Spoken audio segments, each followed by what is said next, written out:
Vous pensiez voir une vidéo d'une femme dénudée? Sam vous a menti. Mais on va vous expliquer comment entretenir vos chaussures. Et ça, c'est cool. Alors, tu sais que je suis nul en entretien de chaussures. Très très nul. Ouais. Du coup, comme je suis sûr qu'il y a plein de gens nuls aussi qui regardent cette vidéo. Ouais. Je les adore, mais ils sont peut-être nuls comme moi. J'aimerais bien que tu m'expliques un peu comment entretenir les Max Sauveur. On va y aller étape par étape, en vous donnant les étapes les plus importantes. En tout cas, moi j'estime dans l'entretien d'une chaussure. Alors, ça vaut forcément pour les Max Sauveur, mais ça va aussi être utile pour toutes vos chaussures. Premièrement, le truc le plus important dans une paire de chaussures, c'est pas le cirage, c'est pas le lait nettoyant, c'est pas la brosse, c'est pas la qualité du cirage, non, c'est ça. Embauchoir. Attention, je veux pas avoir des embauchoirs en plastoc. Ah non, des trucs de voyage et tout là. Ah non, non, non, non, non, non, non. Ah là là, pas du tout. Ce qu'il faut pour les embauchoirs, ce qui est super important, c'est qu'ils soient en bois. Alors vous avez le choix entre le bois d'être ou le cèdre rouge. Le cèdre rouge, moi je l'aime bien, le bois d'être aussi, mais le cèdre rouge a une petite particularité, excusez-moi, c'est l'odeur. Il laisse une super bonne odeur dans les chaussures et en plus il est très utile.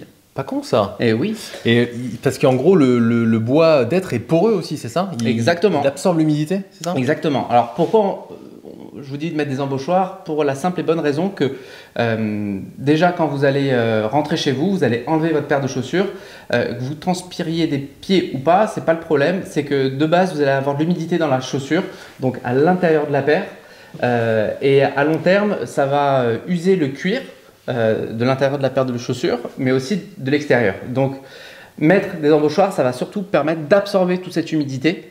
Même quand vous allez marcher sous une journée de pluie, enfilez-les direct. Alors une petite technique, on insère comme ça sur le côté, hop, l'embauchoir et ça rentre tout seul.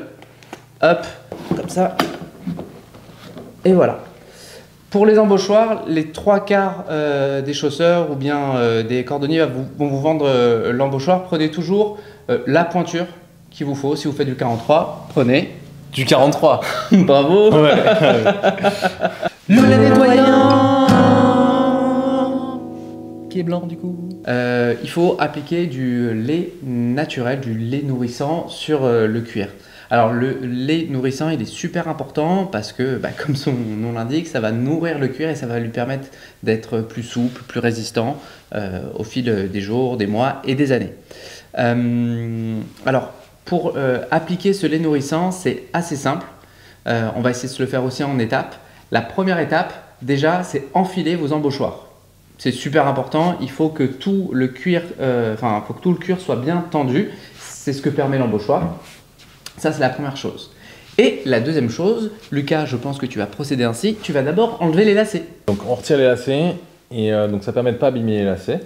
Voilà, ça permet de pas abîmer les lacets. Ça permet aussi à ce que le lait naturel rentre pas dans les trous des lacets.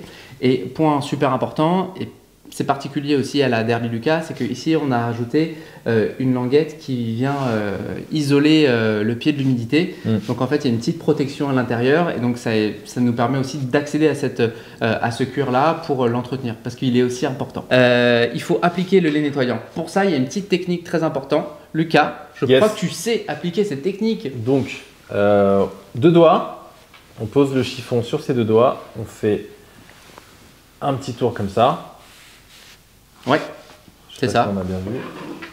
Et une petite noisette, une louchette de lait nettoyant, faut pas en mettre trop, quitte à procéder plusieurs fois, mais voilà, sinon après vous allez en mettre partout.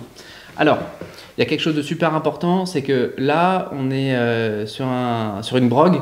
L'avantage, c'est que c'est joli, super, mais il y a aussi des perforations.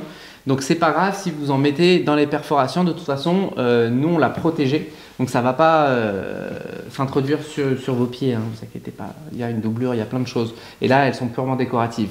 Donc, c'est pas grave si ça vous stresse. Après, il y a un moyen aussi de les enlever, c'est prendre un petit cure-dent et d'enlever le surplus de lait nettoyant. Mais en attendant, vous pouvez l'appliquer par étapes et vous allez voir, ça va être assez cool. Ok, donc voilà. Des petits ronds comme ça? Ouais, des petits arcs de cercle. Exactement. On diffuse partout sur le cuir. Pendant que Lucas est en train d'appliquer le lait nettoyant, il faut aussi savoir que on est sur un cousu Goodyear Storm Welt et donc la bande latérale est aussi en cuir. C'est toujours bien un peu de l'entretenir. Voilà. Aussi, n'hésitez pas à y appliquer, à appliquer un peu de nettoyant ici.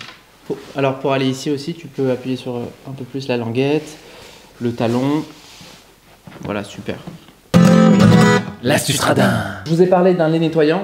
Alors vous pouvez le trouver partout, mais si vous êtes en galère, si vous habitez genre en Patagonie, dans un truc complètement perdu, et vous n'avez pas de quoi illustrer vos chaussures Goodyear, enfin, tout simplement vos chaussures en cuir, vous pouvez utiliser de la crème pour la peau. Voilà, de la crème Nivea par exemple. Moi, celle que j'aime bien utiliser, et quand j'étais en galère, je prenais la crème Nivea bleue. On va vous mettre la photo ici, là. Voilà, cette crème-là ou une autre. Hein. Évitez les crèmes avec trop de trucs bizarres à l'intérieur. Mais ce qu'il faut, c'est une crème qui hydrate. C'est pour ça que moi, j'aime bien la crème Nivea, par exemple, parce qu'elle est très très grasse. Et ça va faire le taf. Voilà. Et maintenant, il faut patienter. Voilà, à peu près 2-3 minutes. Donc, on patiente. Le cirage, un color de préférence. Ça. Alors ça, c'est du cirage qui est à la graisse de incolore. phoque. Voilà, incolore. Pourquoi incolore? On aurait pu vous mettre du cirage noir, tout ça, mais en fait, la patine et la teinte du cuir est assez particulière. Donc, on est sur un Bordeaux, lit de vin. Enfin, vous savez ce que vous avez acheté. Et donc l'idée c'est quand même d'être le plus sûr de la teinte que vous allez appliquer. Donc l'incolore c'est ce qu'il y a de mieux et vous êtes sûr de ne pas faire de bêtises quand vous allez appliquer le cirage. Ce qui est super important c'est de l'appliquer vraiment par parcimonie. Là on va dire que vous l'appliquez on va dire après 4-5 mois d'usage. Ouais. Voilà. Ouais. Pour être vraiment généreux. Maintenant, si vous aimez cirer vos chaussures, tant mieux, elles vont être brillantes et ça, c'est plus un aspect, c'est perso, hein, c'est assez subjectif aussi, l'aspect de ces chaussures. Ouais. Voilà, ce qui est important aussi, c'est donc le mettre le lait naturel et quand même enlever un peu la poussière, toujours frotter un petit peu votre paire de chaussures, hop, hop, hop, toujours histoire d'enlever les petites crasses parce que bon, bah là, on les a utilisées, mais ouais. on a bien fait attention à ne pas marcher dans des trucs un peu dégueulasses. Mais il se peut que toujours il y ait un peu de saleté. Donc voilà, on enlève la poussière. Et comme le lait naturel, Lucas, démonstration. Une petite lichette, comme on dit. Une lichette. Une petite lichette et on Petite vient faire lichette, là. des petits... hop là. Des mouvements rotatifs, circulaires, des deux doigts. Et vous allez voir, c'est exactement le même procédé que le lait naturel. La chaussure va être un peu mate.